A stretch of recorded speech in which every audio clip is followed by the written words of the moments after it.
So thank you for including us in this conversation this morning. I'm really looking forward to what our faculty members have to say. So I'm Donna Ellis, Director of the Center for Teaching Excellence, joined by Aldo Caputo, Director for Center for Extended Learning, and Andrea Chappell, Director of Instructional Technologies and Media Services as part of IST. And we're here today representing members of the Keep Learning team. And so we're just going to give you a bit about our perspectives on the journey of teaching and learning at Waterloo over the past 12 months.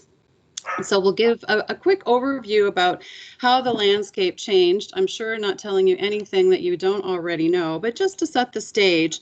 Then we'll talk about a few highlights from the shift to remote teaching from our perspective, some challenges, some opportunities that are emerging that we would really like to see continue, and a few possible threats. So we'll go through that, and then we'll turn things over to the instructors. So Aldo, if you can change the slide, please.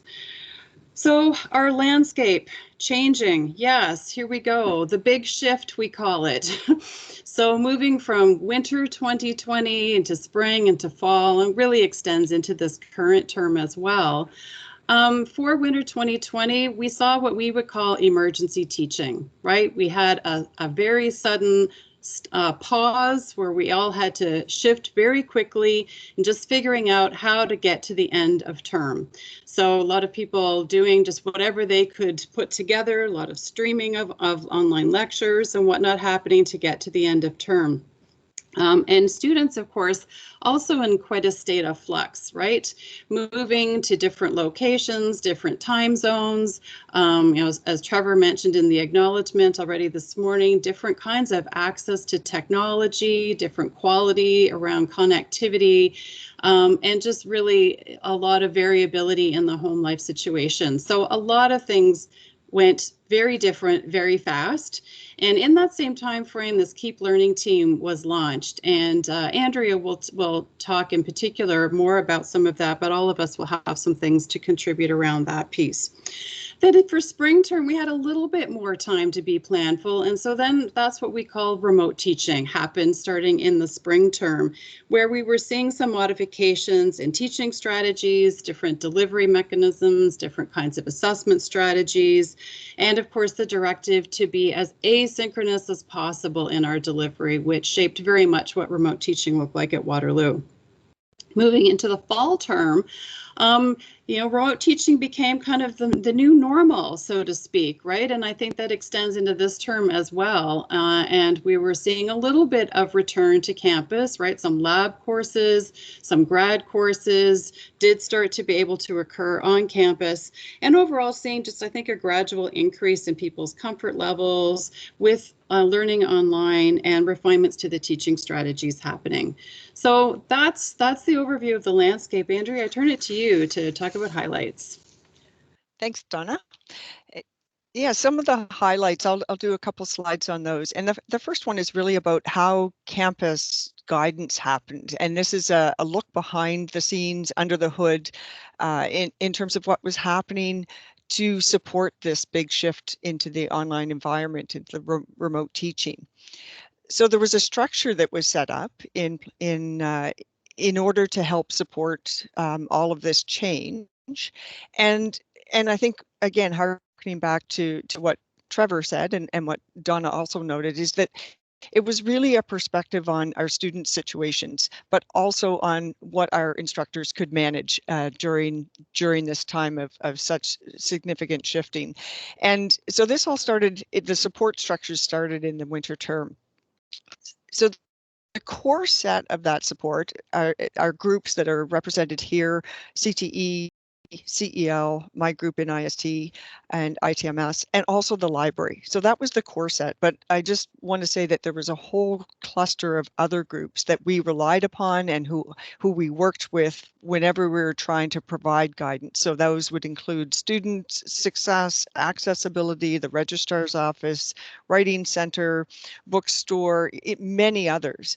And so it's important to recognize that there's so much expertise on campus that went into this.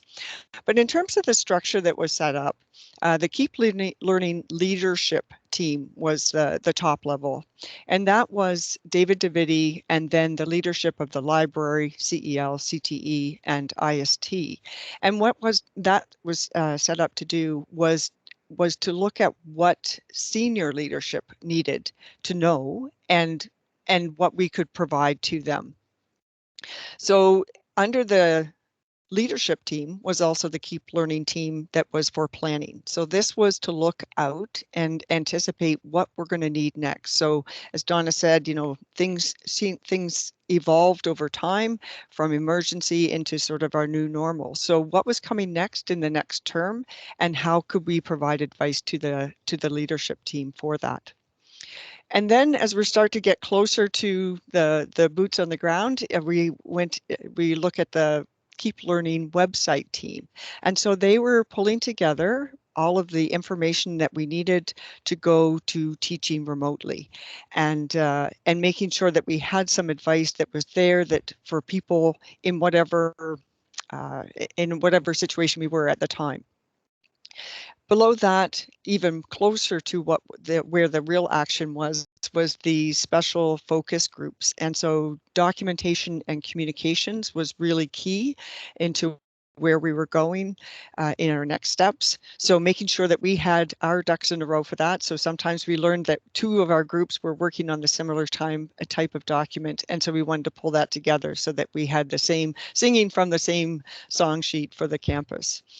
There was a special group on labs, another special group on exams. So all of these things needed to have some focus, and that was provided by this kind of scaffolded structure of support. In addition, there was policies, the small p policies and practices that were changing on campus. Student-centered focus was very important to everything that was being put out there in this new context and in this new environment. Donna already mentioned the use of synchronous versus asynchronous when things were appropriate. Again, putting out what we thought was a best practice to follow during that time, and the exam delivery. So there was a huge change from meeting hundreds of students meeting in a gym to write an exam where it's all proctored, to all of a sudden shifting into this new environment. So providing best advice on those. So I'll go to the next slide, Aldo. So now we're going to talk about the fact that actually a lot of this information existed already. So we were actually repurposing things that were in place already. So the existing supports were updated. So the tip sheets, the workshops, the technical documentation, a lot of this was there, but we were refocusing it on that lens through the remote teaching. The Keep Learning website, as I've already mentioned, it was curating some of the information that already existed, but putting that new focus on it and new materials added where it was needed. So for example, this whole idea of arriving at the website and seeing the strategies as one of the first places where you would land. So rethinking, how am I going to deliver? How am I going to assess when I've gone into this new environment? And of course, our faculty members who will follow this talk are going to be revealing some of how they approached that. There was the technical advice to make sure that we were giving advice on what we already had in place. So our main message was use what we have and also use what you know, so that you are comfortable the most comfortable you can be when you're moving into this environment. And that advice pretty much stayed the same, although we have filled in some tools where there are some gaps along the way. And then finally, again and behind the scenes, our strategies for our support was adapted. We had shared queues in the past, so CEL and my group had a shared queue for the Learn Help that you're probably familiar with, but there was a new queue introduced, remote teaching, so that anybody's questions about library or about CTE or CEL or the technology could come into one queue, and the best persons to deal with that, it could be triaged to them. Likewise, the workshops that used to be face-to-face were now live, and they could be recorded so that if you needed it at a different time or needed to review, that it was there. Again, repurposing what had existed, but adding new where it was needed. Thanks, and over to Aldo to talk about some of the challenges. Thanks, Andrea. I guess our first challenge was actually fitting the challenges onto one slide. And I mean, this isn't obviously reflective of all the challenges that happened in the shift. And I won't go into a lot of detail around the instructor challenges, because we're going to hear directly from instructors, and there's many instructors on the session today that have lived this firsthand, so you know what those challenges were. But certainly there was technical gaps for activities, and I'll talk a little bit about some of the services that we ramped up. And there were obviously challenges in transitioning the assessments, as Andrea and Donna mentioned, especially around exams. I'd like to harken back to Trevor's comment, though, in terms of students in particular, because one of the key challenges was imagining their access, or in often cases lack of access, and the very different situations that students found themselves in, and factoring that into the strategies that we recommended and put forward through the Keep Learning team. So I think that was a key focus for us. So I just wanted to mention that, and thanks for Trevor for highlighting that in the acknowledgement. For our teams, I think some of the key issues, as I said, were ramping up of services that didn't exist. There were existing strengths and a lot of activities, obviously, in blended and online, and we had a good solid infrastructure in which to build, but there were so many different facets that emerged in the transition that weren't necessarily covered. So ramping up services like things like WebEx and Bongo and video modalities to the increased volume that was demanded in remote teaching was a key challenge. Letting go for the team of things that we were doing, our normal programming, our normal supports, and really using that triage lens to prioritize on what was going to be the most important. We couldn't do everything, so we had to try and focus on what would have the most impact and the most benefit for both instructors and students. And realizing that, you know, we weren't going to get it perfect. Courses weren't going to be perfect, obviously, but we had to aim for good enough. But using that feedback cycle of the surveys and what we heard anecdotally and in the chat, in the requests through RT and consultations about what was important and what we needed to do more of, continuing to feed that back and also feed that on to instructors, what we were hearing, what we were learning that was most successful, and sharing those strategies. And finally, in terms of the online experience, there was the debate about, you know, what is remote versus online, and what standards are a threshold of quality where we're trying to meet. And here's where our history and strength around online actually, you know, was a double-edged sword. Yes, we had a lot of existing online, a lot of existing blended, but you know, there was a lot of questions around, well, am I expected to mount, you know, an online course similar to what CEL helps me develop or helps others develop? And there was a lot of initial angst and confusion around what we were striving for. So once we worked that out, I think we, you know, had a good trajectory and were able to get on with, you know, implementing practices that were helpful for students. So I'll move it on to the next slide. And this is Donna, I believe. Yep, back to me. Thanks, Aldo. So yes, highlights and some challenges, certainly also some positive outcomes that we saw in teaching and learning in general that we see as opportunities for the future for when we start to return to campus in a broader way. So just a few things to highlight here. So one thing, of course, we saw are seeing more online learning, and we anticipate that will be the case as we return to campus, more use and more integration of online learning. We're likely to see more fully online courses in the return to campus. We are also very likely to see more blended learning, so that thoughtful integration of the online and face-to-face components of a course in one course.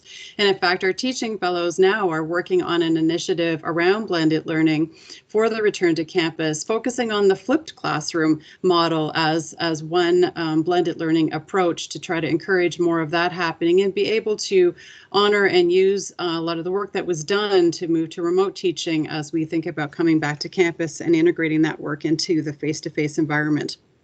So overall, I think people have done a lot of learning in this area. We have a better understanding about workloads for instructors and students. And so this is all something hopefully we can leverage in the return to campus.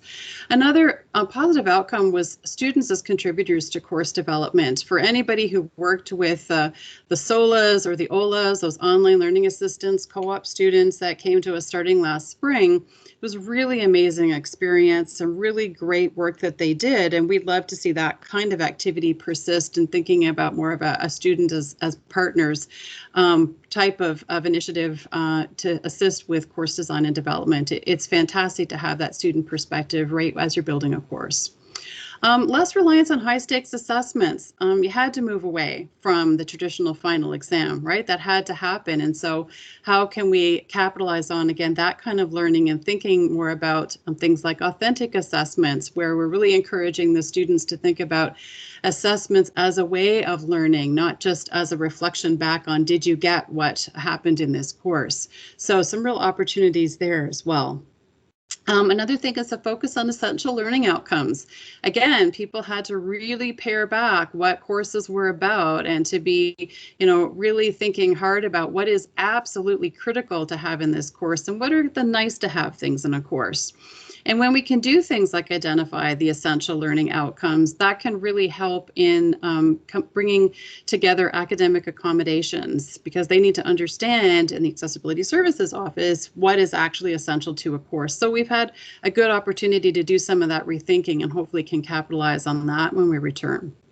An increase in stakeholder feedback has also been a real positive. Aldo talked about, those instructor surveys and student surveys that we've been doing, and Andrea talked about some of the more, anecdotal feedback that we've been getting. And this is all really helpful for us in understanding instructor needs and understanding how well the advice and guidance we've been providing is actually working for you.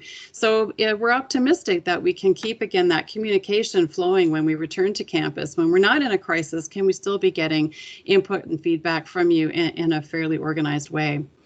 A heightened importance of teaching and learning is another positive outcome that we've seen. All the years I've been at Waterloo, I don't think that teaching and learning have been talked about with quite the same level of intensity as we've had in the past 12 months, which is actually really pretty awesome from my perspective.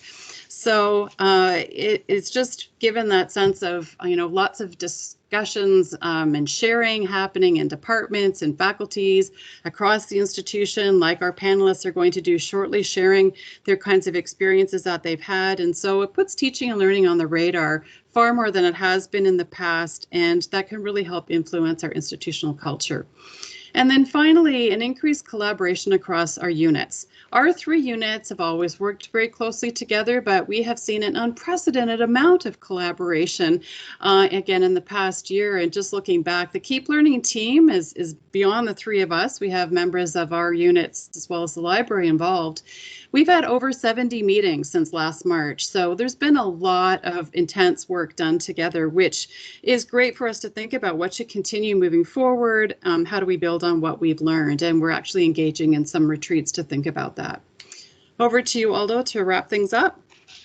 Thanks, Donna. So where do we see us going from here? So I'm highlighting some potential future threats. Donna highlighted a lot of the positive possibilities, but there is a danger in our reversion back to, after the pandemic, to potentially revert back to the norm. I categorize this as drift versus shift.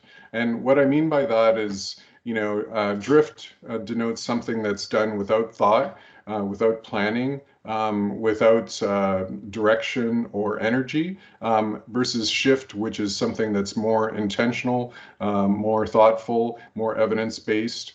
So there's a danger that, if we don't have a plan, if we don't have a thought of where we want to go post-pandemic, we could either revert back to some of the pre-COVID norms and maybe lose some of the intentional benefits that we've realized as a result of the shift to remote teaching.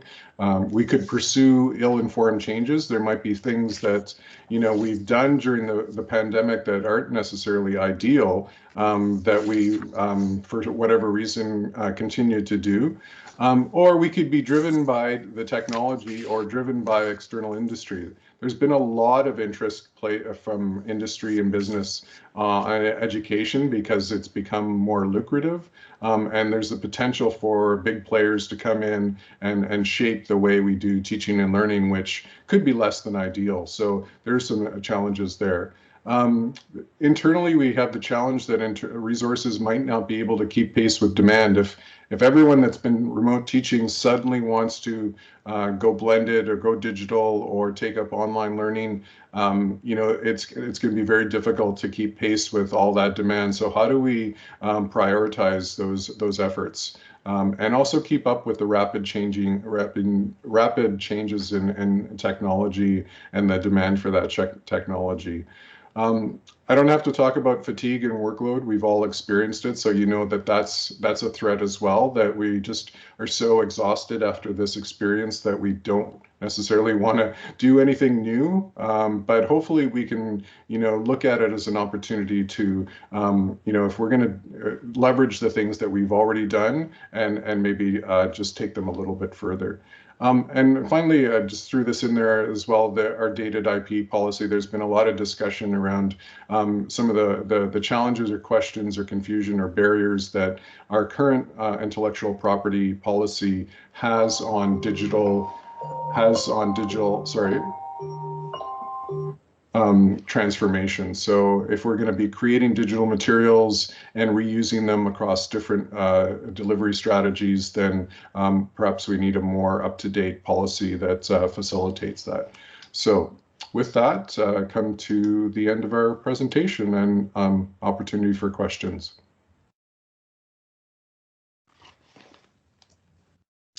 I think we'll actually leave questions to the end, Aldo, if that's okay. Oh, okay. Sorry. I thought, yep. For both segments, that is. So thank you very much, Donna and Andrea and Aldo. We'll move on to the second segment now, which is a panel of 4 instructors. We're going to start with Nadine, and then Kieran, then Anton, and then Zara. So Nadine, feel free to take over. Okay, thank you, Mark. In the benefit of time, I know we each have 10 minutes. I'm going to share my slides and then get talking.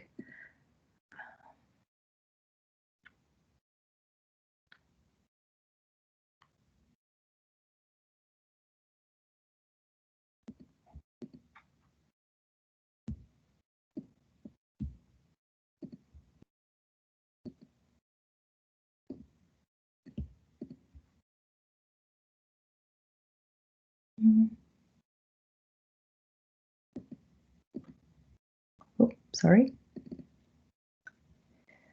Can you see it? Yes. Okay, perfect.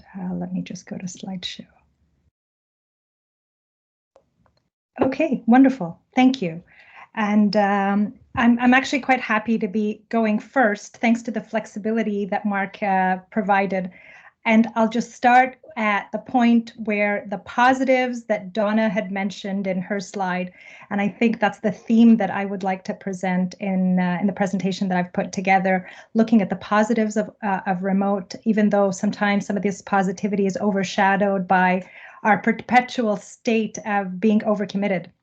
So my name's Nadine Ibrahim, and I'm a lecturer in the Department of Civil and Environmental Engineering. And I also hold another title, which is the Terpstra Chair in Urban Engineering. And the title of my talk is Sustainability Gone Remote. I teach Civ 230, which is Engineering and Sustainable Development. And I only started in Waterloo in 2019. So I had taught one full year, and then the opportunity to rethink my teaching for the second year was abruptly changed, because that's when the pandemic hit, with very little opportunity to really think through. But it was an opportunity to make over this course, to bring in some influence of sustainable cities, and to really just give this course a facelift. So the course is a core course for civil engineering students, and it's also a very popular technical elective for fourth-year management engineering students. And I tended to have this sense of the Janus effect, looking backward, looking forward. And I had already been thinking about it, but only my looking backward kind of took a whole year in trying to rethink, how would I teach it again? But then that was expedited because of the pandemic. I teach this course in a very qualitative manner, but also a quantitative manner as well, so that students are introduced to the concepts of sustainability, but also as an engineering core course to have the quantitative approaches, and recognizing that the class is almost split in their appetite for the discussion-based questions around sustainability versus the calculation-based questions. So I wanted an opportunity to really build a community in the course, and to really have them come together, and to give them an opportunity to shine in whichever assessment methods worked well for them. So there were many assessments that were not necessarily a midterm and a final exam, but broken up into several other elements where they could really show their understanding. I started off with the gift of time. We had an additional week to think through, and this was week 0. And it was ever so important this time around. This course was taught in the spring term. These are students that would be learning online and remotely for the very first time. It was new to us as instructors, it was new to them. And thanks to some of the resources that were made available through templates for remote teaching and Recode, the course redesign, remote course redesign essentials, and I leaned heavily on a lot of this material, knowing that there was always somewhere to go to for resources and for information, which almost put the control and the powers back in the hands of instructors for a little bit, until we could actually intentionally think through some of the changes we wanted to make in the course. So week 0 included a welcome video, getting students to see what the course was about, very informally at this point, recognizing it's still week 0, we have not officially started. And to get them to think through timetables. Forever in their lives, they were given a timetable. This was the first time that they'd have to put their own, because they have a blank slate of a schedule. And this resource called My Online Learning Work Plan was provided.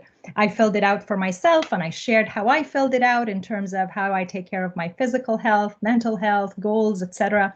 And I asked all the students to do the same before the first day of classes.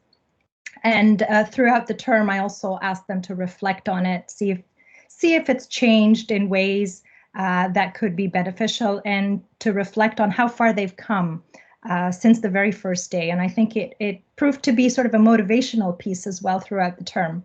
But it was also an opportunity to set expectations for the course and for this very special term. I started off with a syllabus, really. Even my syllabus looked very different than in previous years. It was definitely a lengthier syllabus, and I'm sure other instructors might relate. I had a statement at the very end of the syllabus that said, if you have read this syllabus to the end, well done and thank you. Let me know that you have read the syllabus by sending me a picture of your favorite city to my email. So it was a chance for them to read through it, to check my email, to know what my email address was, and to make that first connection. And I made sure to respond to them individually, welcoming them to the course, and just providing a little bit of that personal connection in this very impersonal term. And it was also, I had a hidden agenda, and that was getting them to complete quiz 0. For me, it was a way for them to learn how is it that we're going to do quizzes online, but this is not graded, and a very quick quiz just to test them on the syllabus itself. And I think it proved to be very beneficial, because when we came to do the actual quizzes in the course, they at least had seen it before. It wasn't seeing it for the very first time when it was actually worth a grade. One other thing that was sort of a personal goal of mine is to not only map graduate attributes to the learning outcomes of the course, but to take it a step further. And I've always had that goal in mind, never the opportunity to actually do it, but I did manage to do it for the spring term.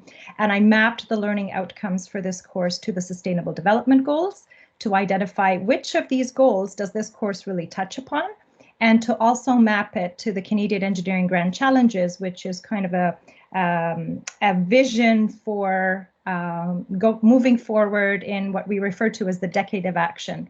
And it's a very nice guiding framework, particularly for engineering. Just to give you a flavor of some of the course tools, there were many of them, many of which I hadn't used before. So it was very new to me, whether it was Crowdmark or WebEx or Piazza or Bongo. But amid all this, and my intention is not to really highlight exactly how those were used, but rather to use these tools and resources to build a learning community among the class and between the instructor and the students, but between the two cohorts of the class in civil and in management engineering, and trying to create some peer-to-peer learning opportunities, really trying to leverage some of the positive aspects of remote learning.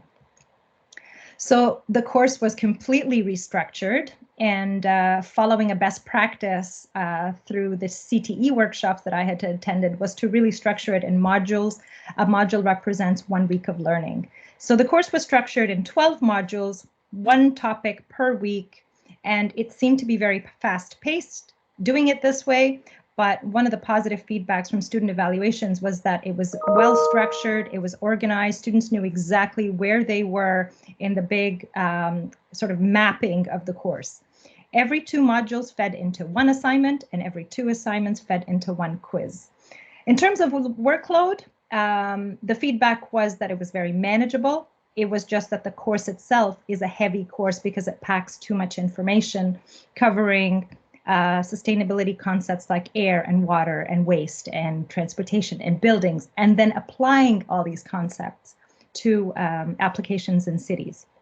And of course, there was no final exam because everything was divided into these assignments and quizzes and other assessments, including an ebook that I'll get into later, and surveys that students had to complete worth a very small grade. A weekly checklist was something that I took a lot of pride in putting together. And again, templates were provided through the remote teaching templates. And I found it tremendously helpful for me to get myself organized, to communicate to the TAs that also needed to get organized, but also for the students to know what was considered essential and what was considered optional readings. And it was very clear to distinguish between what was mandatory and what were nice to have add-ons, because when they were stressed and they were running out of time, they could at least make that distinction, or as an instructor, make that distinction for them so that they know what was essential to be covered versus what is nice to have for future reference. And I continue to do this well into the fall term and now in my winter term. And I think this is something I'm happy to keep going forward because it keeps everybody organized.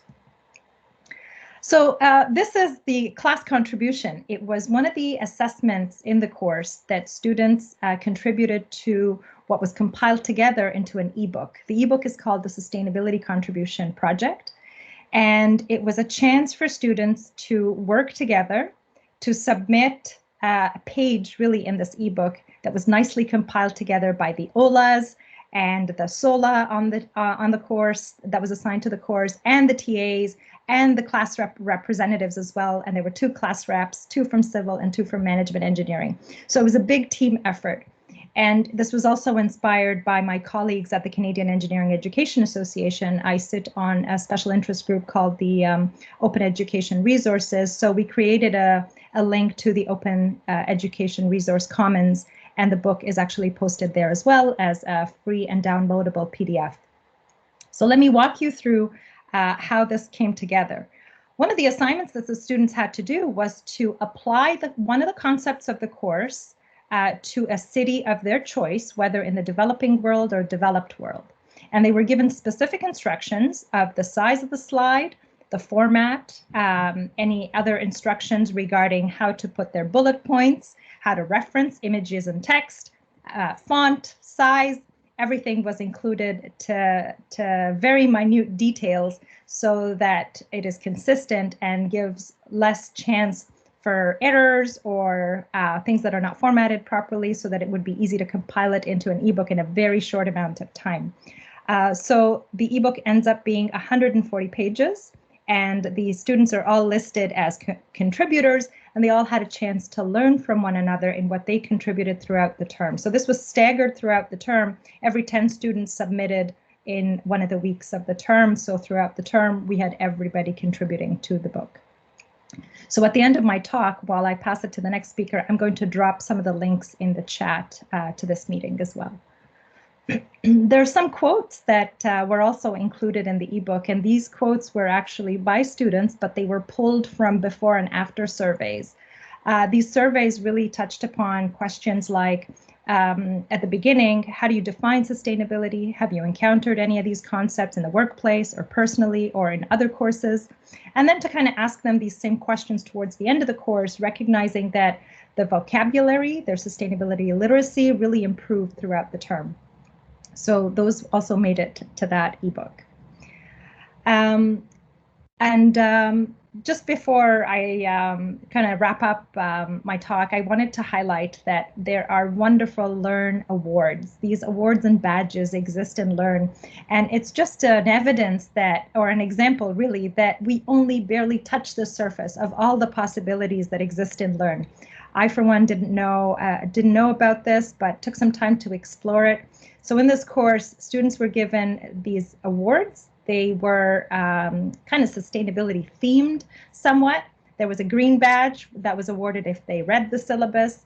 And then they went through Young Seedling, Emerging Sprout, Tree Hugger, Soaring Sapling, and Green World at the very end for finishing the course. This was really worth nothing, but it was a nice motivational boost. And I think more than anything, students need that additional boost once in a while, because the morale was not what it used to be, both for TAs, for students, for myself as well. We needed that motivation along the way more so than ever before. And I mean, I don't know much and I can't claim to be an expert in student psychology, but empathy goes a long way. And halfway through the term, when the class reps actually called out and said that they really wanted a meeting with all the instructors that were teaching that term just to highlight the challenges that they were facing, I wrote an open letter really to my students, but it was circulated to others. And I don't know if you have encountered this letter while it made its rounds. It's called Guinea Pigs or Trailblazers, and it was just a motivational boost for students going through this online space for the first time, but also asking almost for forgiveness if, as instructors, we were good enough and not really perfect, which goes a long way to show them that we were in it together, and we will be going through this term together, offering all the flexibilities that they have so that they can focus on their learning, and we will focus on making sure that they get through the course. And I just wanted to acknowledge also that this is not my effort alone. This applies to a lot of people. I'm very thankful for having completed the course so well and having received such amazing evaluations, even better than previous evaluations in other terms. And these include the team at CTE and all the resources provided, but also the TAs for the course, the class reps, there were 2 in the 2 programs, and the online learning assistants who are tremendously helpful. And I hope this model of having these online learning assistants are to stay with us in a post-pandemic world. Thank you very much. Thanks, Nadine. I know that you have to leave before the end of today's session. So maybe if people have questions for you, they could still post them in the chat, and then we'll gather them up and convey them to you. So thanks again, Nadine. Kieran, you're up.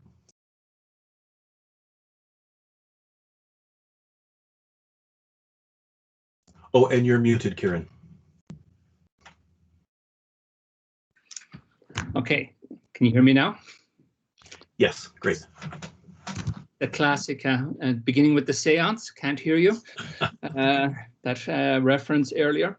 Thanks for the invitation. I'm actually going to do a more conversational presentation on the basis of my experience with teaching technologically. First of all, I want to explain that I come more from the Socratic school, which is dialogically focused.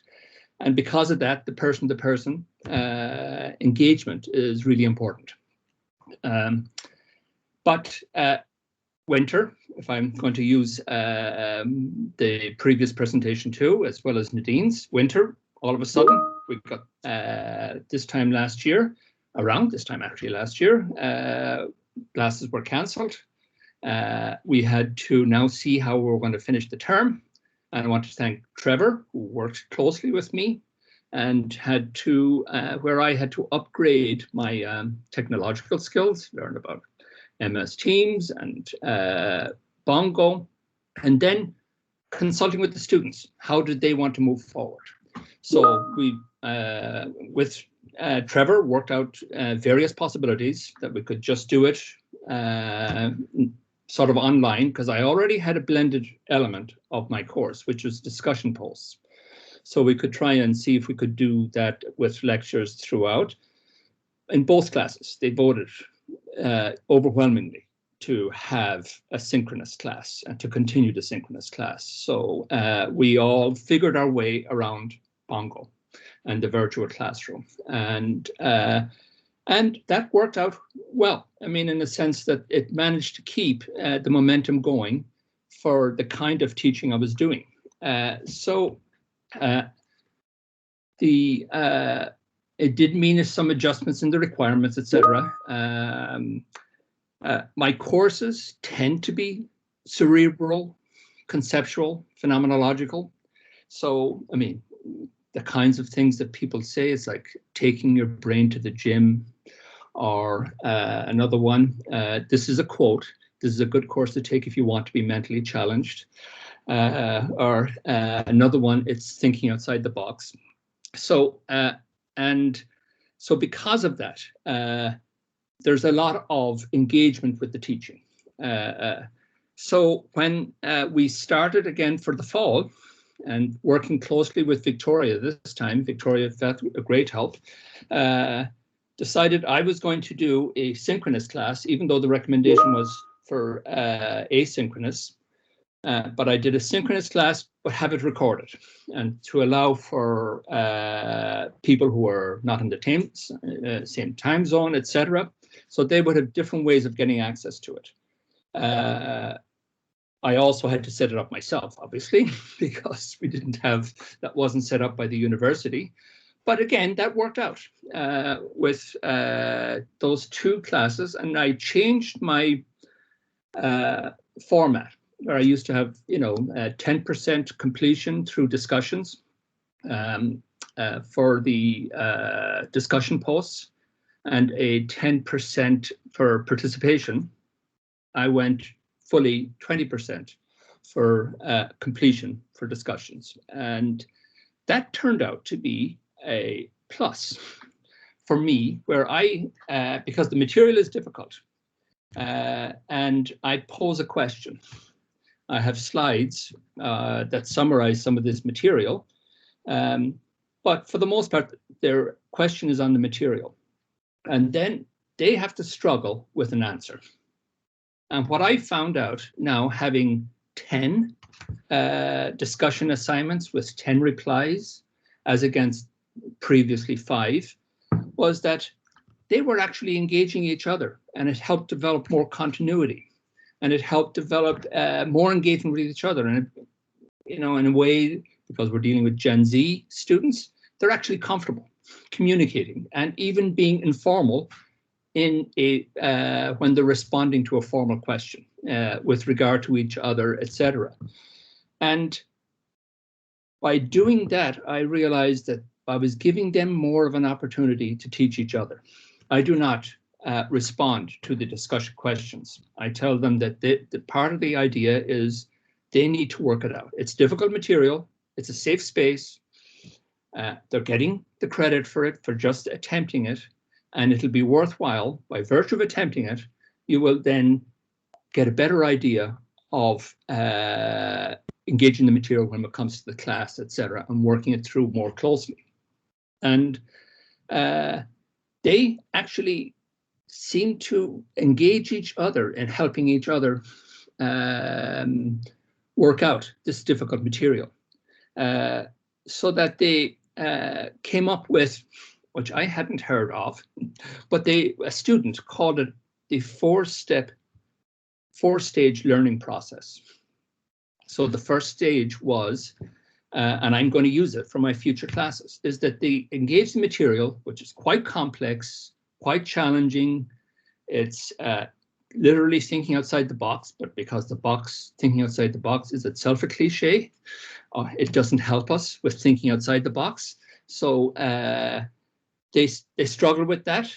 Then they read each other's, so they read the first stage, see what they got out of it. They'll post an answer to the question, and then they read the other students' posts. And some read them first, some read them second after their own post, and see, oh, I didn't, because they do have to reply to each other. That's part of getting the conversation going. And I didn't get that part of the reading. I see now what you mean. And they were actually learning from each other. And then so that becomes the third stage. And then the fourth stage is either watching the recording or attending the synchronous class and seeing how now we go through it as dialogically as possible with this technology, and that we end up with a kind of a clarification and an understanding where they get what's called the breakthroughs, the aha moments, where all of a sudden things didn't seem to fit together and now they do fit together, that they then feel more confident with their writing assignments.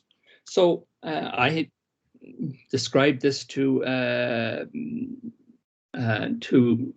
Victoria, and I think what I'm going to do, even as we move past, and we do have some back to some person-to-person teaching, I'm going to continue and build on this idea that for them to experience the four-stage learning process as something they can learn over the course of a term. And I realized before I just had them do 5 posts and they weren't connecting with the course material continuously.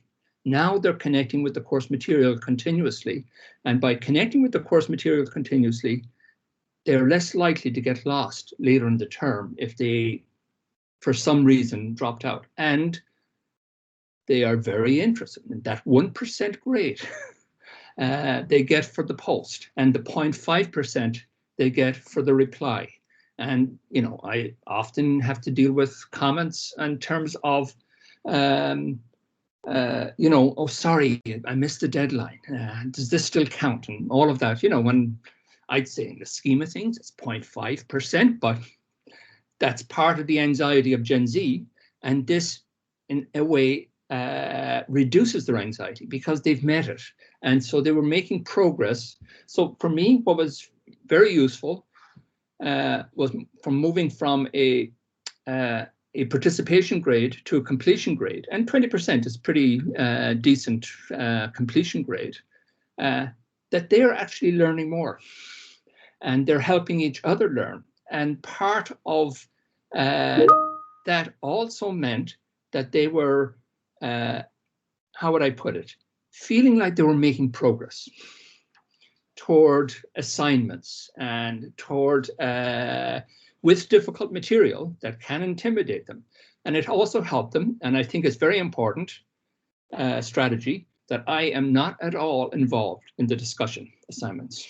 I set the question, and then I read the discussions before the class, and then I take them up in the class where I saw either particular insights or maybe somebody heading in the wrong direction, and sort of was able to emphasize. And look, I tend not to obviously select individuals posts, but I pick trends and saying, okay, I think they're missing this element of it. So it was very important. It's a lot of work to actually read through all the posts, take all the notes, and then be able to say, to direct my teaching then to a slight gap where they might need a little nudge in a certain direction with regard to this material that would then help them. And that was the final stage of the 4-stage process. So I'm going to keep that as a, however we move back into the future, I'm going to keep that 4-stage learning process and the students' continuity with the material and them getting to know each other and being comfortable so that they actually get kind of personal with each other, in side comments as they're responding to the text. And that part of the of my experience has helped me. I've had to do a learning curve with regard to this technology. So much so now that I'm considered the IT person in my household, me of all people. I'm sure Trevor is smiling when he hears that. But it has actually contributed, even with a focus on Socratic teaching and that dialogical form, it has actually contributed to the learning of students, and that it's therefore something that I will be continuing later, so that they can, as I had from responses from the students last year saying this is the most mind-blowing, or last term, mind-blowing course I've ever taken at UW. So they're able to take what they think is a mind-blowing, as one student did to me, and this is the new generation did go, to indicate to it. And they also, but at the same time, they enjoyed it because it was not a highly anxious experience. So creating the safety around it, which I think the technology helped do, made it something that what should be enjoyable, but can be anxious, mostly enjoyable. Thank you so much, Kieran. We can really sense the inspiration and the joy that you took from the challenges and the students. So thank you again. Yeah, thank you. And Anton, you're up now. Okay. Hello, everyone. I just stepped out of my classroom, so I'm sitting in STC building.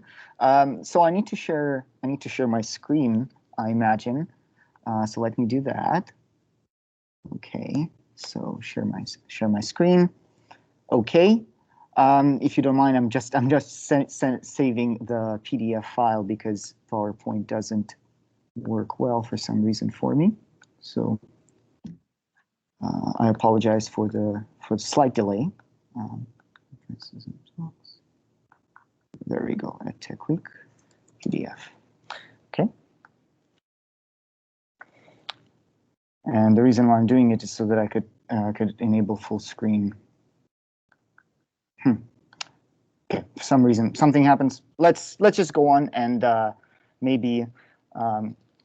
And we'll see how it goes. Okay, so hello everyone. My name is Anton Mosunov, and I'm a lecturer at Mathematics Undergraduate Office, and I work at the Digital Assets Group, the group that is focused on developing digital assets for the faculty of math. Okay, so today I want to focus on two things in my presentation. I want to talk about the organizational aspect and the technological aspect of Math 135 Online, which I got a chance to coordinate last fall. It was a very, very interesting experience that I want to share with you. And basically, the goal of my presentation is just to make these like little suggestions in case if you will be coordinating a course as large as Math 135 or any course for that matter, to make it the experience less stressful for you as instructors and make it joyful for your students as well. So let me begin with Math 135, and let me tell you what it is. So Math 135 is Algebra for Honors Mathematics. This is one of those fundamental courses for the Faculty of Math. There's actually two of them that students take in a term that everyone has to take, and that's Math 135. And there's 137, which is calculus. So in 135, students, they develop mathematical vocabulary. So they learn about basic objects like complex numbers, integers, polynomials, and so on. And they also develop techniques and analytical skills. In particular, we focus a lot on proofs. Okay, so students learn how to prove mathematical statements using proof by contradiction, proof by contrapositive, and so on and so on. Okay, and this is one of the specifics of this course was quite amazing, that we actually had courses that had been taught on campus last term, and Math 135 was one of them. But what's surprising is that we had over 2,500 to over 2,600 students actually, and only 1/5 of those students were on campus. Okay, so 565 students on campus, 2,045 students studying online. Okay, there were lots of on-campus sections. Our instructors were standing in front of these like giant rooms like STC 1012. Where only like 30 students, like a handful of students would be sitting. So I imagine that was quite an interesting experience for them. But of course, all of the studying for students, whether they were on campus or online, was in a large chunk was done online. Okay, so and I want you to. So in this particular slide, where we basically list some numbers here, I want you to pay attention to this very last line about the number of Piazza posts and Piazza contributions. Piazza, as you know, is a discussion platform, so that we use in this course. And I just want you to compare the number of posts in fall 2019 to the number of posts that we had in to the number of posts that we had last term. My God, it's night and day. Piazza was quite overwhelming to some of us. And in terms of technology that we used, so were 5 components. So we used Learn, Piazza. There was a Mobius. We used Mobius textbook, which I'm going to talk about briefly today.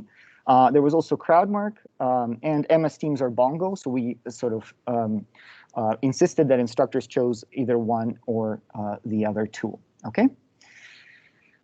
So regarding the preparation that was done, so actually we were very fortunate. This course has a long history in the Faculty of Mathematics. It's been developed over I would say decades. Okay, and there's well-established PDF course notes available were available for this course even before.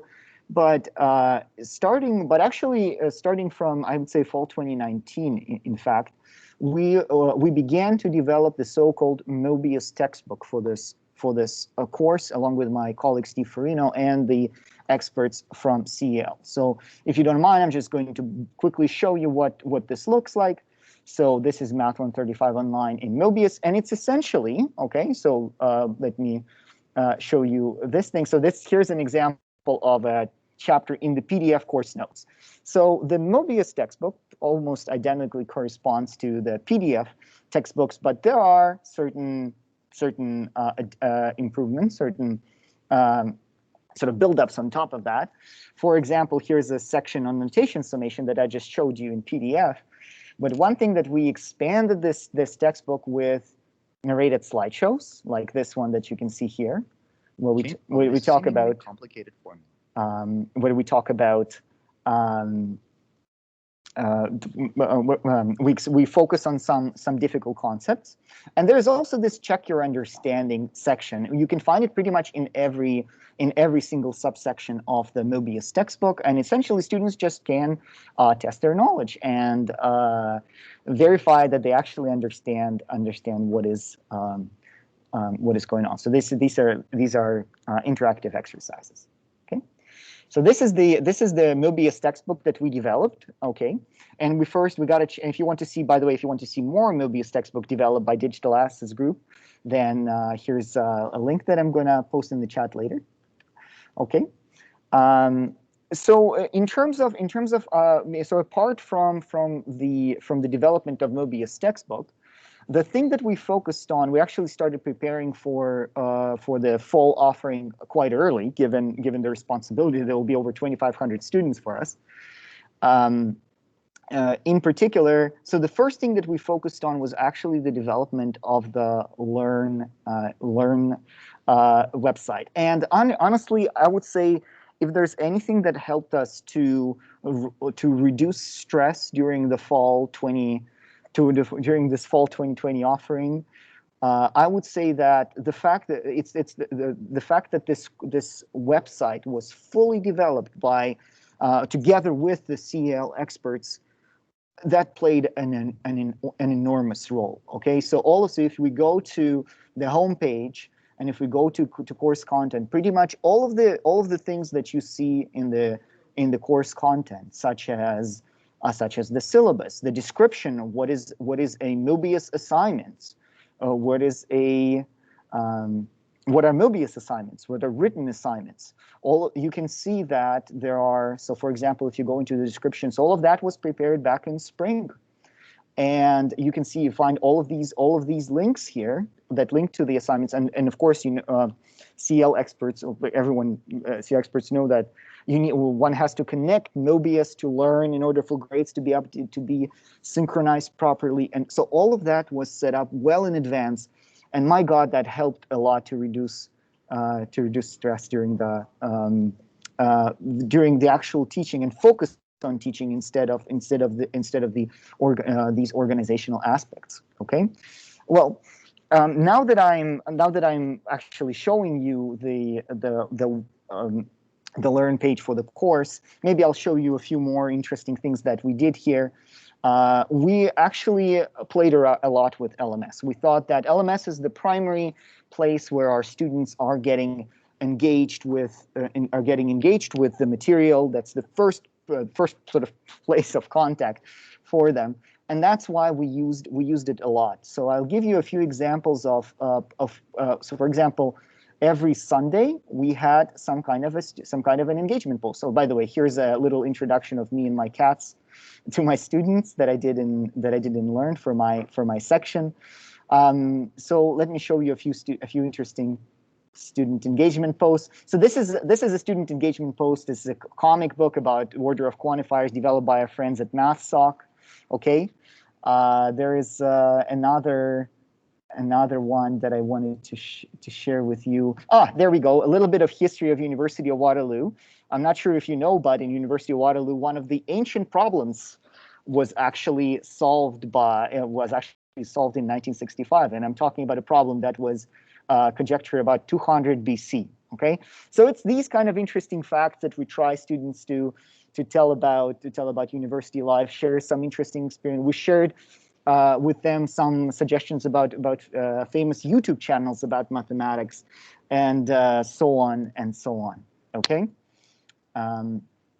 So that's the first. So the first thing that I want, that I guess I really want to emphasize, I want to get the opportunity to say thank you to all the CL experts that helped us to create the web page, and make our experience so smooth. Okay. So another thing that we did is we created a clear schedule, of course, for our students. So if you would go to content section on Learn, the schedule with all the deadlines was actually provided to students from the very beginning of the class, with all the links provided, and so on and so on. Okay. So for the course outline, we actually use the outline.uwaterloo.ca feature. Okay, and one thing that we really wanted, because we really did not know what kind of a support would we get in terms of marking, we really wanted to create auto-graded assessments, and that's why these Mobius assignments really came in handy. And there's actually something that I would like to keep, maybe in the future when we come back to campus. I would like to keep these Mobius assignments that really help us to sort of offload the computational part of the course, like how do you compute the GCD, how do you reduce a number modulo something. All of these computational aspects can be offloaded to the Mobius part, and the written assignments, those that students actually have to write a proof, explain things, and so on, they have to submit. There we can focus on essential things. Okay, so I'll be.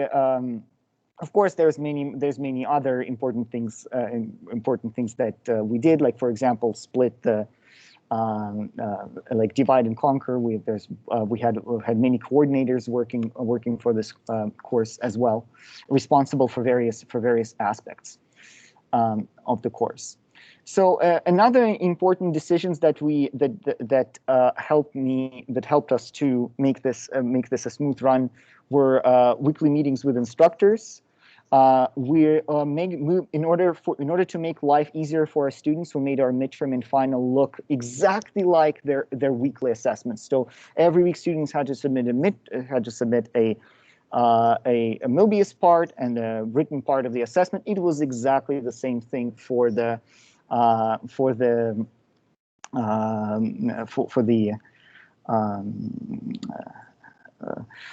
midterm and for the final, so no surprises there, so to reduce their stress. We also created virtual tutorial center where undergraduate TAs could help them. And we also supplied weekly digest emails to the instructors so that they could identify which students are behind, which students are ahead. So maybe someone needs help and maybe someone needs some encouragement, to improve their results in the future. So I want to end this with maybe a little tip that we personally found incredibly useful during this in fall, and that's related to like missed assessments. Like how do you tell students? I mean, there's over 2,500 students. Making exception for some of them is a bit difficult, right? So that's why what we did was we created these bonus quizzes. Well, first of all, we'll drop the lowest assignment. Some may say that this may not be the best practice because, I mean, students may not do the very last assignment, which may be very important, but we thought that was important. And we created 4 bonus quizzes, and that was just a great decision to make. And the bonus quizzes were basically where students would have to go and learn, watch a video from YouTube, and just answer a bunch of, it's a very engaging video, and just ask some questions about mathematics. There's unlimited number of attempts, and we also promoted a really great YouTube channel, Mythologer, through these videos. And but in the end, what this helped us with is that when a student would approach us and say, you know what, I missed an assessment, can I please get an exception? We could always say, listen, it's okay if you missed an assessment. We understand that. What you should do is you should just remember that the lowest assignment is dropped and we still have bonus quizzes. Go complete your bonus quizzes, and this will remove, I guess, this will mitigate the disaster to some extent, okay? And this would usually help students, like sort of calm students down. And we have, maybe I'll show you little numbers, how many times these quizzes were completed, and it's absolutely ridiculous. We're talking about like thousands and thousands of attempts on our bonus quizzes. Okay, so here they are. You see that bonus quiz 4 was attempted 14,000 times. And I think that's all that I wanted to talk about today. I apologize for going a little bit over time, and I'm just going to stop right here. Thank you, Anton. Those are great strategies that you've shared. We'll turn to Zara in just a second. I just want to say to everybody that we can, as far as I'm concerned, we can extend the Q&A past 11:30 if there's interest. If this session certainly won't close down. Zara, you're up. Thank you. Okay, thank you. It's been so interesting hearing from everybody, and I just want to reiterate some of the thanks that has already been extended to the Keep Teaching team.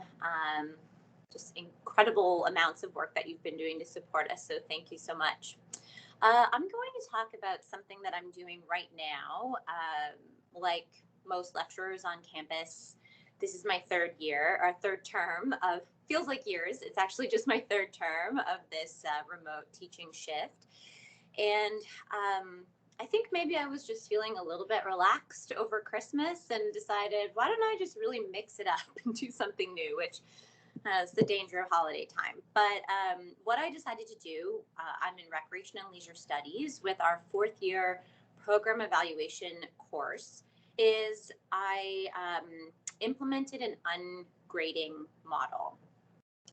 I wasn't familiar with this idea until recently. One of my colleagues had sent me a blog post from someone named Jesse Stommel or Jesse Stamel. I can share that if anyone's interested, where he talks about why he ungrades and what that means. And there's a spectrum of what ungrading means. It can be only grading some things, having students take an active role in grading, all the way up to just getting rid of grades completely, other than, of course, students needing a final grade in the course. And that's what I did. I did the latter for this senior course. I wanted to share this book. It's called Ungrading why rating students undermines learning and what to do instead. And it's a collection edited by Susan Bloom. And this has helped me shape my approach. And I mean, I'm not sure that this is going to be something I adopt always and forever in every course, but I am already making plans to use it in another fourth-year course that I teach in the fall term. So I'm liking it so far, and I'll just describe what I've done a little bit. And if you have questions about that, I'm happy to help. So the course is program evaluation, and usually with this course, what we try to do is have students participate in an actual program evaluation or a part of a program evaluation for a leisure program who's willing to partner with us. And Parks and Recreation Ontario, an organization that is closely affiliated with us, is in the process of trying to evaluate from a participant feedback perspective, so not a full program evaluation, but to get a sense of how their participants have felt about their conferences and all of their training going remote in the last year. And I think sort of similar to what we're doing on campus, they're trying to understand what could we keep, could we maybe keep doing this or have a blended approach to this, what works. So our students in Rec 420 are helping them to develop that program evaluation. So one of the things that's written about a lot when you check out all the grades is that students get really anxious about this, and I have found that to be true. Although I think I was really braced for so much anxiety that the amount that students actually had ended up being not as profound as I expected. I just got my midterm feedback from students. Now, there's 125 students in the class and only 12 students or 14 students wrote feedback. So, I mean, it's, not representative of everyone's journey. But the people who felt compelled to write, everybody talked about the ungrading model in one way or another. And it was a pretty even split between positive comments and I wouldn't even say so much negative comments. I've pulled some up here to share. More trepidation in the comments. So I'm just not sure. I feel a little nervous. I don't know what's going to happen. I feel uncomfortable with ungrading. No one's saying I really, really hate it. And one of the pieces of feedback that I got that was useful was that they want more feedback, even if it's not a grade. So I'll talk about how I've set up the course. So the 125 students have been broken up into groups, groups of 4-ish. And each group has a channel in our course MS Teams team.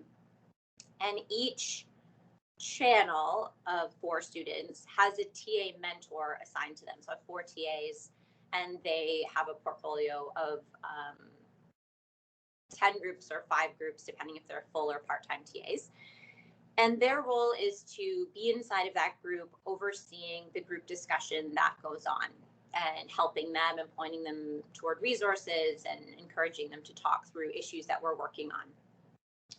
The course is delivered fully asynchronously in 12 modules that contain some combination of readings, narrated PowerPoints, videos, examples, reflective questions, etc. And every week they have a weekly task assigned to them. Sometimes they're independent, but then they provide feedback to each other in their Teams group, or sometimes they're fully collaborative, so the group works on them. And each week it progresses toward their final project, so they all build on each other. So for example, early on, they start with an evaluability assessment of whether the organization's ready to be evaluated. And then they are creating a program theory in the form of an outcome logic model. And then they're developing outcome indicators. And then they're developing their data collection strategy for evaluation and so on. So at the end of the term, they'll have all of this material to create their more formal product that they'll give to Parks and Recreation Ontario. The first week of term, the first module was actually totally devoted to the ungrading approach and getting them set up for what that would look like. So I have a whole module that's talks about what does success look like, how are you evaluated. They're totally self-evaluated. I'll talk about that in a second. How are you evaluated? What does that mean? Why am I doing this to you? What resources can you look at if you want to learn more about ungrading? What will group collaboration look like, and so on. And how they will be evaluated is they will submit, they actually have just submitted, and I've started evaluating grading, their midterm self-assessment and an end of term self-assessment. And what they've done for their midterm self-assessment is they collect the work that they've done thus far into a portfolio. They collect any feedback that they've received on the work from their peers or from their TA mentor or from me, because I float through the groups checking in with everybody. And then they answer several questions. Some are concrete questions like, have you done all the module work? About what % of the readings have you done? Just sort of taking stock of what they've been doing. And they've been very honest about it. Some people said, I did about 25% of the readings. I did 10% of the readings. I did all the readings, but I only really skimmed them, which has been really interesting. There's no way that I can know whether that's true or not, but they're being honest. And then there's some reflective questions. So what assignment was the most challenging? What assignment did you learn the most from? What piece of feedback that you've received has been the most valuable? What has been your most valuable contribution to a peer? And then at the end of it, they give themselves a mark based on this sort of broad criteria that I talk about in that first module that sets them up for self-evaluation. And then they write a brief rationale for that if they have any more to add to it. And so I've only graded 10 so far. They take a million years, I'm realizing now, to look through. But it's been interesting to see how they've assessed themselves. So far, there's only been 1 out of the 10 students who was, in my opinion, wildly off the mark. He thought that he deserved a 100% in the course, and I thought he deserved more like a 70 for the work that I was seeing and what he had contributed. But everybody else has been actually really, really close to where I would also rate them.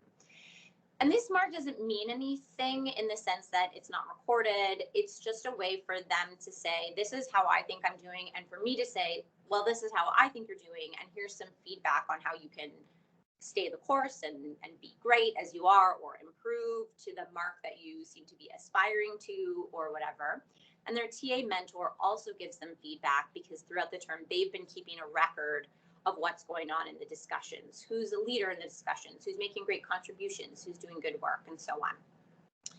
So then at the end of term, they'll submit a similar portfolio and suggest a final grade for themselves.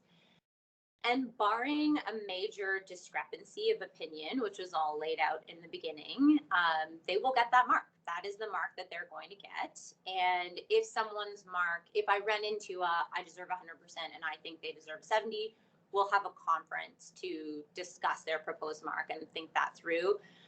But otherwise, and part of what I'm learning in this ungrading process and from these essays is that there's a lot of letting go involved on the instructor part. So if someone says, well, I think I deserve a 90, and I think, it's probably more like mid 80s, I just got to let it go. And I just have to say, yep, okay, you've thought about it, you've done the work to think it through, congrats on your 90. So that will be a challenge for me because I'm very type A and the letting go piece is challenging. But what I found and what some of the positive feedback has been about this is that students are really self-motivated, intrinsically motivated to do it because they're only accountable to themselves. They're not accountable to a rubric that I made. They're not accountable to some specific accounting of how valuable their work is. They're accountable to themselves, and the positive feedback that I've received have been really positive. So I'm pushing myself to do more quality work and dedicate more time to the course because I'm responsible for my grade, and it's not based on meeting requirements on a rubric, but based on my effort. I feel less stressed out with this method because I have flexibility. And a big part of what drove my decision to to do this ungraded approach was that I have been thinking sort of separately about how I can create courses that honor principles of universal design for learning and are more equitable and inclusive in that way. The first couple of terms of this remote teaching really, I think of myself as being very tuned into equity issues with students, but it opened my eyes even further to what students have going on. The amount of students who are doing their entire courses on their cell phone in the Tim Hortons parking lot to stream their internet. The amount of students who have significant caregiving responsibilities within their homes. I mean, those pieces that I just really didn't have a perspective on how many students were impacted by things like this. These come out through the start of term survey and that kind of thing. So it's also partially a response to thinking through how can I create a course that makes space for all of this? There's no deadlines, there's no late marks. It's up to them to balance their work, to communicate with their group if something's going to be late. And a second piece of this is talking about how I try to echo what a workplace is like. So you don't get 1% of your salary for showing up to work. You don't get 10% for doing a good job on a project that you're working on. I want them to think holistically about how they can be making regular, meaningful contributions, putting forth effort, working on improving skills that need work, communicating effectively because they're in their 4th year, and most of them are graduating after this term. So that's where I am. I'm only in the middle of the term, so I don't have an ending to the story at this point, but I did want to share what I'm up to, and I think I probably wouldn't have done this if we weren't in this teaching space that we're in. Ungrading actually really works well in a remote environment, but I think that it could also work quite well in a blended format, which is what I'm starting to cook up for next fall, although we'll see how the rest of this term goes before I make that decision. But happy to answer questions about it or chat more about it if anybody wants to. Thanks, Mark. Thank you, Zara. I think I've underestimated how much we have to learn from the 4 panelists. So I'm going to suggest that for those who can stick around, I know some of you will have to leave for other engagements, but for those of you who can stick around and still want to ask questions, that's what we can move into now. And I see that there are some already. Trevor, do you want to field the questions? Or maybe, Trevor, could you field the ones that come in the chat? And if others have questions they prefer to do verbally, that's fine too, I think. Yeah, sure, Mark. If you want to monitor any hands that get raised, people could raise their hands if they want to ask questions. It is 11:31, so if you have to leave, we will certainly try and get some text answers from the panelists as well afterwards and post them in some website, perhaps our own website. Okay, so thanks for these presentations. Of course, there's a recency effect with some of this, and so the last presentation generated some questions around equitable ungrading. So if somebody is not the greatest self-advocate, or if there are gender considerations around who is feeling confident or underconfident about their own work, how do you manage that? You talked about the 100% confident person and having a conference with them, but what about the person who's like, yeah, I think I deserve a 70, and you think they deserve like an 85? Yeah, and that has happened as well. It's actually more common than thus far. Again, I've only graded 10 so far, but that people are underestimating their contributions. And there is a gender split, at least insofar as I know how the students identify, that my female students are more likely to underestimate their contributions, not significantly, but enough that I do comment, I think you're grading yourself a little bit low, and here's why, and I'll identify why, and encourage them to think about how they're valuing their work, to let me know if they're confused about why I think their mark is higher. So everyone's grade that they give to themselves gets feedback, whether it's I would grade you a bit lower and here's why, and here's what you can do to get to that grade, or I would grade you higher and here's why, and here's what I would encourage you to think about when you're assessing your own work. And then there have been some that I just say, yeah, I think we're on the same page. This looks good, and proceed the way you're going. But I'm very tuned into that, and was very clear that I will retain final grading power. So if I have concerns that something is way too low or way too high, that I will increase that. And one of the things I didn't talk about as much is that there's a whole section in the first module about how this is trying to echo a workplace experience in some ways. And also I talk about how it's not a workplace. But one of the things I talk about is that you are your own best advocate, and to think about if you were in the workplace and someone said, well, what do you think your salary should be? That, how would you think about that, and how would you rationalize that and justify that and make sure you were asking for what you were worth? So I am aware of that. It's hard to say how it will continue to play out. I still have 115 more to go. Oh my God. But yeah, thinking through that equity issue was front of mind for me, and that's written about also in the articles about it. Is who is more likely to inflate their grade, who is less likely to value their work the way that you would perceive it. Thanks, Zara. Mark, are there any hands up? Not that I can see on my screen, but okay, I'm not seeing everybody listed here. Okay, so I'm interested in a few things that have emerged from all of the presentations, and I know not all of the presenters are able to be with us for this portion right now, but there's some motivating factors that I'm seeing around social interaction and intrinsic versus extrinsic motivation and authentic tasks, right? So in Kieran's course, you've got some authentic argumentation beginning through the discussions, but Kieran seeds that with like half points, right, for posts, whereas Zara's approach is more holistic around this, workplace. So you don't get these tiny little points for things. Both seem to work, right?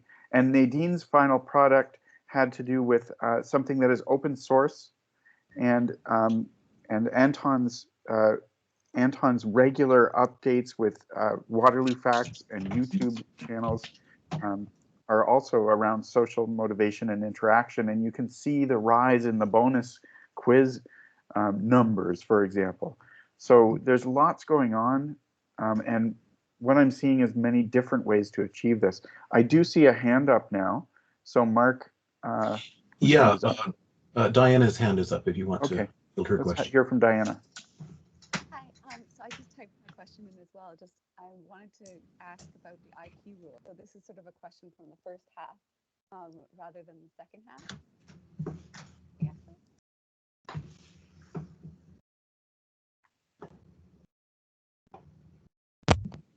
Hear me okay? That's better. That's okay, better. Sorry about that. Yeah, it was a little quiet. My headphones don't work with my anyway, I apologize.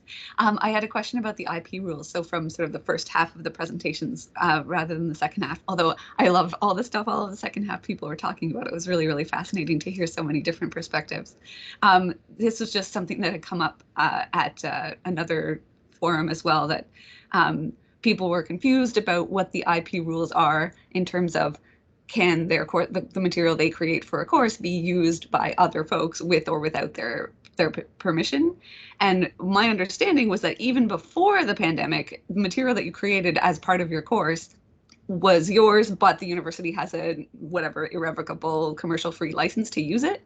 And that was always the case, but it's really hard to like reuse somebody's live lectures. And the difference is that now people's created videos or other content, it's easier to reuse, and people are not sure how that kind of fits in. So do you know, is my understanding correct, I suppose, first of all, and what kind of issues have you been running into?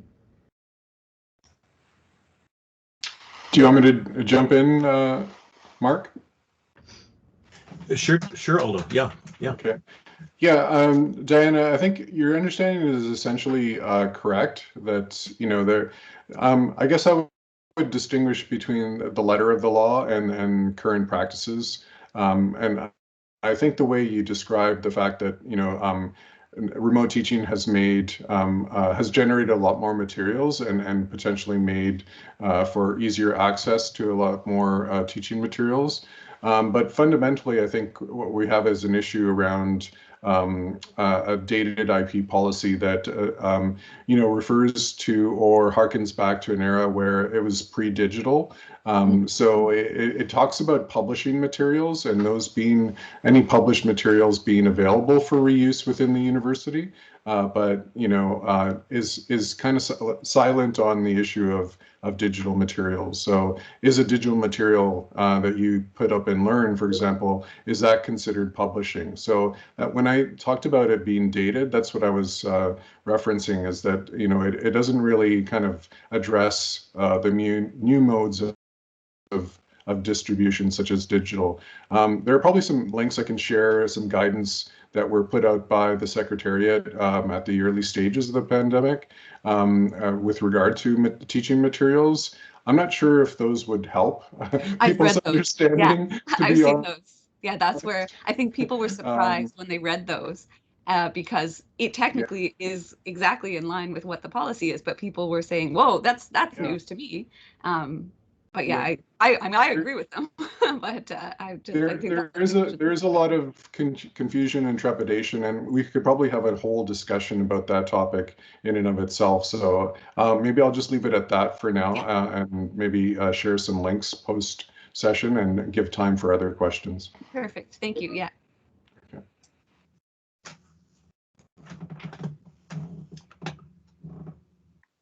Questions from anybody else?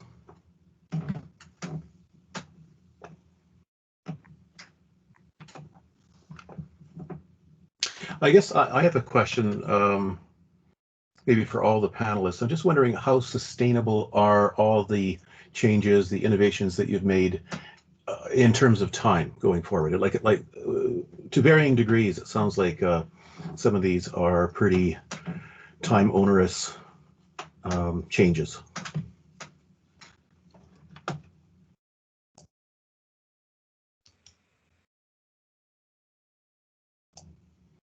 Kieran? Yeah, go ahead. Well, one of the things I used to teach an intro course, an intro to sociology, which is a larger enrolled course, but I thought it would not work. Again, it's dialogical, it's participation. I have debates in classes, etc. And I somehow didn't think I could transition a larger course to the remote teaching. So I decided to teach some of the more senior courses, 300 level and 400 level courses, because of the time-consuming factor, because of the amount of time that's involved in going through all these discussion posts and replies every week. So I'm not sure how easily, so I'm hoping to still be able to continue to answer your question, continue with the smaller senior courses, and going to maybe even respond to Zara too, just with an addendum to my question. But because it has helped with learning, and it has helped especially with learning difficult material, and it's ensured that kind of continuity. And one of the reasons, and Trevor mentioned this, one of the reasons I'm using this, 1% completion, even in some cases 0.5% completion, is that many years ago, I was a TA back at York University, and the instructor, who was also a mentor for me, and he was coming from the 60s, used to never give any grades because he gave comments on papers. And the students, and he said, I want you to attend to the comment you're getting on your paper and not to the grade, because the grade is an alienating factor of, to use that Marxian term, you're adding something, putting a stamp on something as against developing it organically.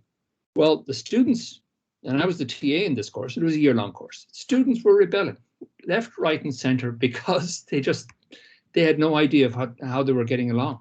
And they were anxious about that. And he was defending it as a principle, but their anxiety and his principle were not meeting each other. And that's the reason I moved toward a more granular approach to help ease the anxiety while they're dealing with difficult material, where they're going to inevitably have the aporia and the perplexity and the confusion, but to know that you can get through this. So I'm intrigued. Perhaps now the ungrading element has more of a system that can help reduce that anxiety. But that's actually one of the reasons why I went into the more granular approach.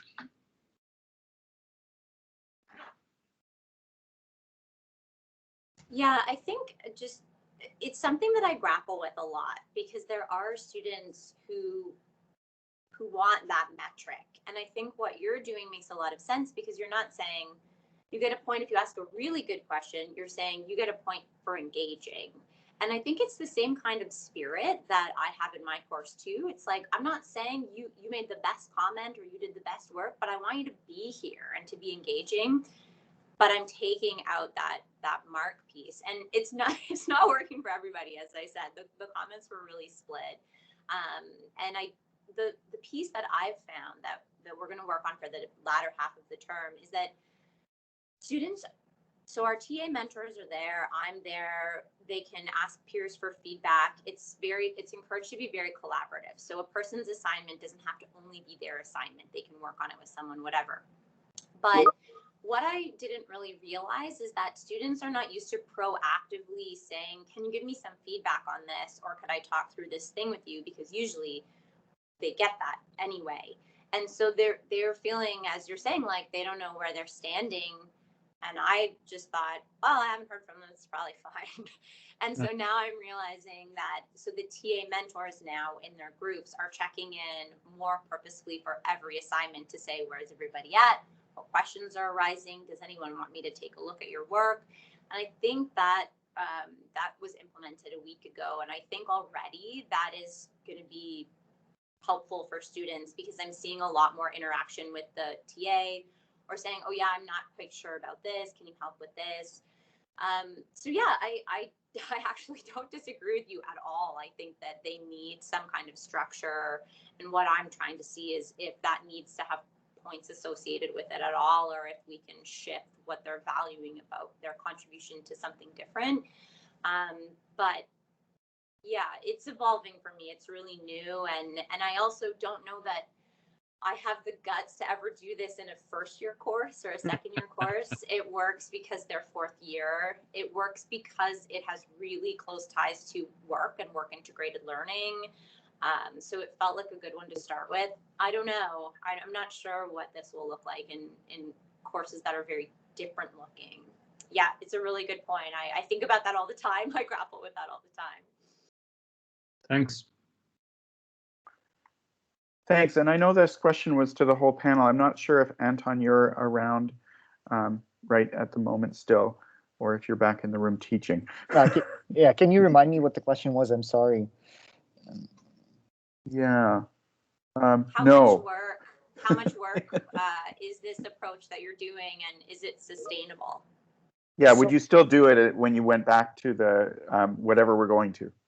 Oh, I would say yes. All of these things definitely. So first of all, quizzes, like these bonus quizzes, I think that's a great thing. Mobius assignments, I actually love them. Once again, I would definitely keep those, just because it's so great that you can just offload these computational things to and focus on the real need, like, and put some more important proof exercises into something else. So I would definitely keep this portion.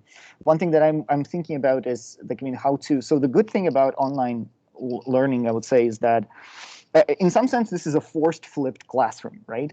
When you're whenever, for example, when I would have my office hours, I would say, okay, fellas, so here's a summary. This is what we need to learn this week. Okay, and my office hours are then and then. And when they would arrive to office hours, we would just start discussing, and I would go with like a mini lecture followed by a little quiz, And what I like about it is that this format, like, it was very hard to enforce it on students when we were on campus, right? No motivation, and in this situation they just kind of have to do it, right? And say, hey, you guys read ahead, here's a mini lecture, now let's answer some particular questions that you need to know, like some so I'm still thinking how to sort of move that part to when we come back to campus. Thanks, Anton. So in the interests of time, there is a question from the audience. Brandon has a hand up, and there's a question in the chat from Rob and from Rob Hill. Donna's partly answered Rob's question. So let's hear from Brandon, and we'll definitely close off before noon to respect everyone's time. Hey folks, thank you. First off, thank you to everybody for this great presentation. It's a great way to kind of start off the week and get us all our brain juices flowing. I would like to ask mainly the panelists, but definitely Trevor and everybody from the beginning, what kind of key strategy that you're planning on using to maintain the good parts of what you've been doing as we return to campus. So kind of an extension of what we're doing, right? Because yes, we want to do it and we want to do it and we like it, and students are engaging with some pieces and not others and whatever it might be. But as we return to campus, there's going to be more of this, exactly what Anton was just saying, like, how do you keep this kind of going is kind of my big question. Okay, we'll start with the panelists. What key strategies will you use to keep this kind of thing going, the stuff you will keep?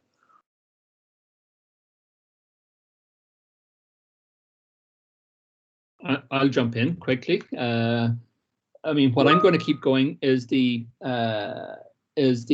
constant weekly discussion posts and replies, and have them to do at least 10, and then they're going to be completion grades. I've gotten quite comfortable now that that 20% is still manageable in terms of them. Like I did find, just a little aside, I did find that the students did roughly better, in comparison to times I've taught this course. They did about maybe 3%, 2%, 3% better.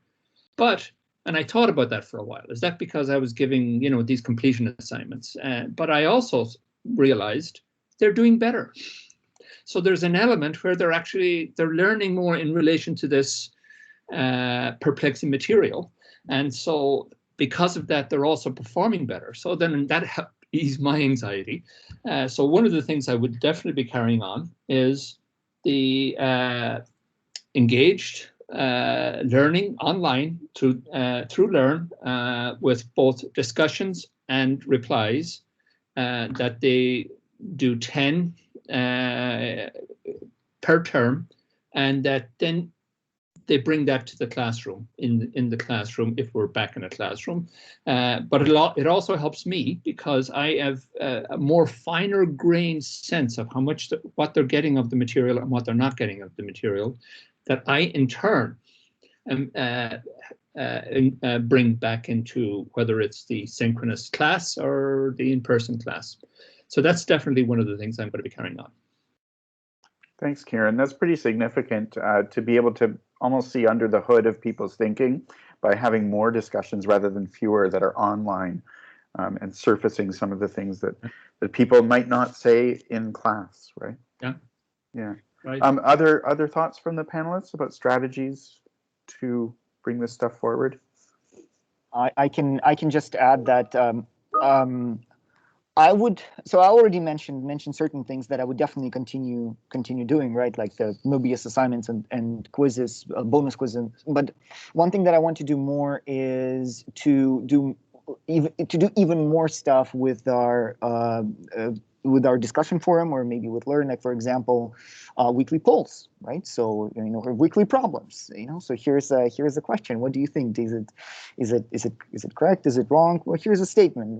Which one of the following options is a contrapositive? So things like that, just to engage, not just direct questions from students, which is great. I mean, we had lots of great discussion, but maybe more like key points to think about, like every week. Oh, here's a poll. What do you think? What's correct? Let's discuss it later in the week. So that's something that I want to try out next time.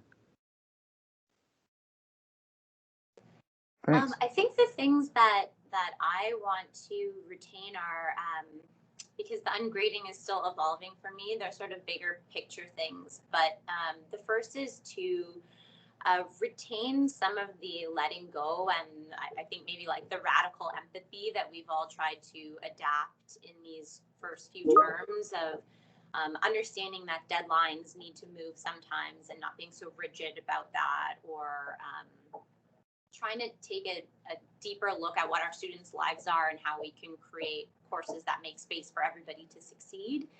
And then the second piece is, I think, really not underestimating how much students crave like a little bit of fun in a course. So in one of our recent lessons on data collection, I posted this Twitter account called Bad Survey Questions, and it's just a collection of sort of kooky survey questions. And a bunch of students wrote to say, oh, it was really fun to look at that, or like, I'd love to see more things like that. So I think when things become kind of canned or written down or pre-recorded, I'm losing maybe some of the interactivity and the fun that students are looking for. So inclusivity and retaining the fun, I think, are just lessons that were reinforced for me in this shift to remote teaching, and are things that I'm going to think more purposefully about moving forward.